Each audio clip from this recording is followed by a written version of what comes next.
யாருக்கும் தெரிந்திருக்கவில்லை. அவர்களை பொறுத்தவரை புயல் மையம் கொண்டுள்ளது. காற்றடிக்கும், மழை பெய்யும், கடலுக்குள் செல்லக்கூடாது என்ற அளவில் மட்டுமே விழிப்புணர்வு இருந்தது. புயல் எச்சரிக்கை என்பது தெரியும். ஆனால் புயல் எங்கு கரையை கடக்கப் போகிறது என்பதை எல்லாம் அறிந்து கொள்ளும் வசதி அப்போது இல்லை. இந்த அளவிற்கு இருக்கும் என்பது புயல் கரையை கடந்த பிறகுதான் தெரிந்தது. ரயில் எண் 653 பாம்பனில் இருந்து தனுஷ்கோடி வரை செல்லும் தனுஷ்கோடி பாம்பன் பாசஞ்சர் சரியாக 11 மணி 55 நிமிடத்திற்கு தனுஷ்கோடி நோக்கிய தனது யாத்திரையை தொடங்கியது. ரயில் தனுஷ்கோடியை நெருங்கும் சில 100 மீட்டர்களுக்கு முன் காற்றின் வேகம் தீவிரமடைந்தது. கடல் கொந்தளிக்க தொடங்கி இருந்தது. இன்ஜின் டிரைவர் ரயில்வே சிக்னல் வேலை செய்யவில்லை என்பதை அப்போதுதான் கவனித்தார். தனுஷ்கோடியை புயல் தாக்க தொடங்கி இருந்ததால் அனைத்து தொலைத்தொடர்பு சாதனங்களும் செயலிழந்து விட்டது.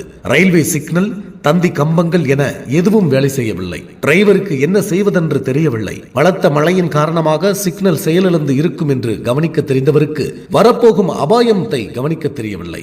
எங்கும் இருள் சூழ்ந்து இருக்கவே ரயில் வருவதை தெரிவிக்க தண்ணீர்